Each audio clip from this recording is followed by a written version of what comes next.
सभी विद्यार्थियों को नमस्कार। अपने इस YouTube चैनल पर आपका स्वागत है, अभिनंदन। हाँ तो विद्यार्थियों, आज हम राजनीति विज्ञान से संबंधित एक क्विज देखने जा रहे हैं। तो आज का हमारा विषय यह रहेगा राजनीति विज्ञान, और राजनीति विज्ञान में हम देखेंगे एक छोटी सी प्रश्नोत्तरी। तो शुरू करते हैं विद्यार्थियों आज की प्रश्नोत्तरी। आज की प्रश्नोत्तरी का पहला प्रश्न है, भारतीय संविधान में समवर्ती सूची की प्रेरणा कहाँ से ली गई है? भारतीय संविधान में समवर्ती सूची, तीन सूचियां हैं, संघ सूची, राज्य सूची और समवर्ती सूची। तो प्रश्न है कि भारतीय संविधान में समवर्ती सूची की प्रेरणा कहां से ली गई है?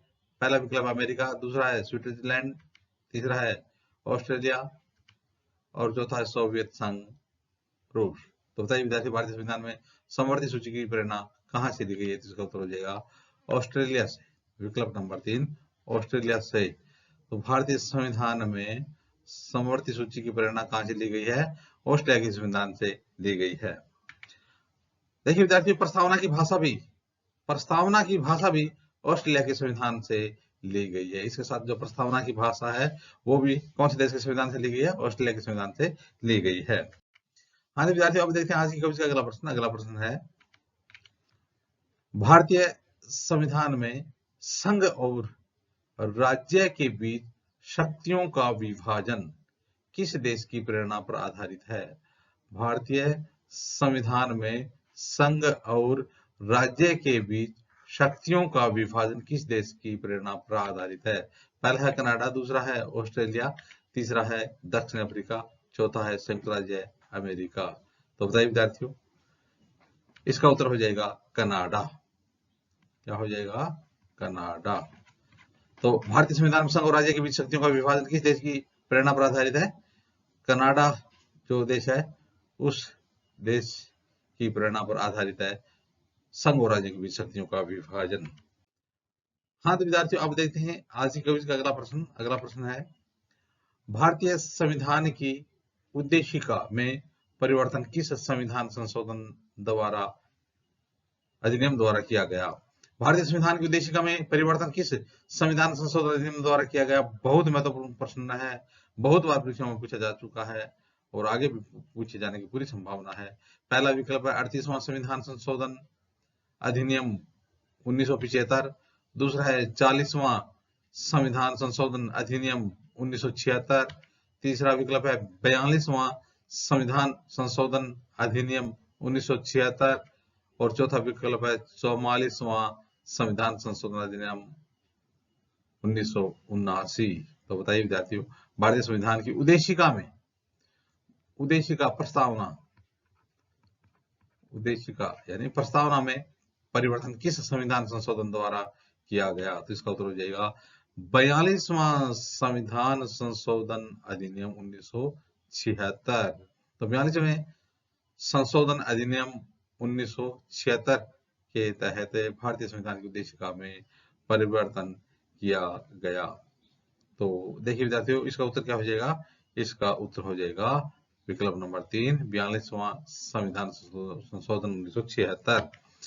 अब तक भारतीय संविधान की उद्देशिका यानी प्रस्तावना में एक बार परिवर्तन हुआ है। तो अब तक जो भारतीय संविधान की प्रस्तावना है उसमें कितने बार संशोधन हुआ है? एक बार संशोधन हुआ। वो कब है? 42वें संविधान संशोधन अधिनियम 1976 के तहत। हाँ तो विद्यार्थियों, अब देखते हैं आज की कविता का अगला प्रश्न। अगला प्रश्न है, इस प्रश्न में पूछा जा रहा है कि भारतीय संविधान की प्रस्तावना के अनुसार भारत के शासन की सर्वोच्च सत्ता किसमें निहित है? भारतीय संविधान की प्रस्तावना के अनुसार भारत के शासन की सर्वोच्च सत्ता किसमें निहित है? पहला है जनता में, दूसरा विकल्प है नेता में, तीसरा विकल्प है राष्ट्रपति में और चौथा विकल्प है संसद में।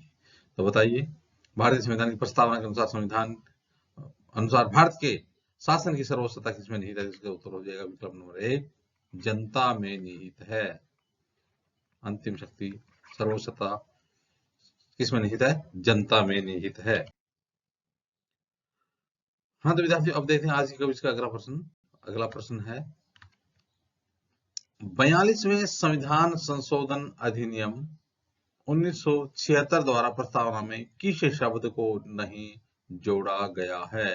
तो आपको बताना है कि इनमें से वो कौन सा संविधान शब्द है जो संविधान संशोधन 1976 द्वारा प्रस्तावना में नहीं जोड़ा गया है। पहला है धर्मनिरपेक्षता, दूसरा है समाजवादी, तीसरा विकल्प है गुट निरपेक्षता और चौथा है एकता और अखंडता। तो देखिए विद्यार्थियों, समाजवादी, धर्मनिरपेक्ष एवं राष्ट्र की अखंडता शब्द तो जोड़े गए थे, तो कौन सा शब्द नहीं जोड़ा गया था? जिसका उत्तर हो जाएगा गुट निरपेक्ष। गुट निरपेक्ष है यह 42वें संविधान संशोधन अधिनियम 1976 द्वारा प्रस्तावना में नहीं जोड़ा गया। हाँ विद्यार्थियों, अब देखते हैं आज की क्विज का अगला प्रश्न। ताशकंद समझौता कब हुआ था? ताशकंद समझौता कब हुआ था? पहला 1966, दूसरा विकल्प 1962, तीसरा विकल्प 1972, चौथा विकल्प 1977। कौन सा समझौता? ताशकंद समझौता। तो इसका उत्तर हो जाएगा 1966 में। ताशकंद समझौता कब हुआ था? ताशकंद समझौता 1966 में हुआ था।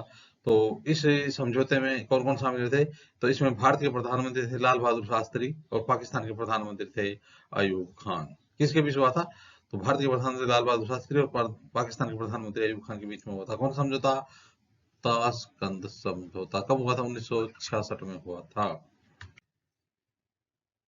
हाँ विद्यार्थियों, अब देखते हैं आज का अगला प्रश्न। अगला प्रश्न है, स्वतंत्रता के समय हमारे देश में रजवाड़ों की कुल कितनी संख्या थी?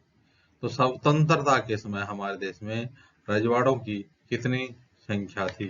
पहला विकल्प है 488, दूसरा है 565, तीसरा है 700 और चौथा विकल्प है 642। तो स्वतंत्रता के हमारे देश में रजवाड़ों की संख्या कुल कितनी थी? तो इसका उत्तर हो जाएगा विकल्प नंबर 2, 565 रजवाड़े थे। तो इसका उत्तर हो जाएगा विकल्प नंबर 2।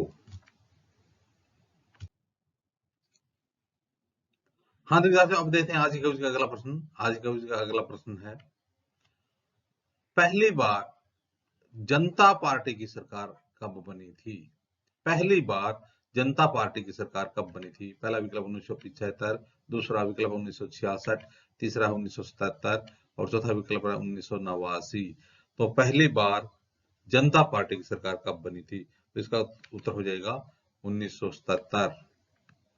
पहली बार हमारे देश में जनता पार्टी की सरकार कब बनी थी? 1977 से 1980 तक चली थी जनता पार्टी की सरकार रही थी, 1977 से 1980 तक। तो पहली बार जनता पार्टी की सरकार कब बनी थी? 1977 में बनी थी। तो 1977 में बनी थी। तो इस प्रकार से विद्यार्थियों, आज हमने राजनीति विज्ञान संबंधित एक छोटी सी महत्वपूर्ण क्विज देखी। आगे आने वाली वीडियो में इसी प्रकार से हम राजनीति विज्ञान संबंधित सामग्री देखते रहेंगे। आप भी अपने इस यूट्यूब चैनल के साथ बने रहिए। वीडियो देखने के लिए धन्यवाद।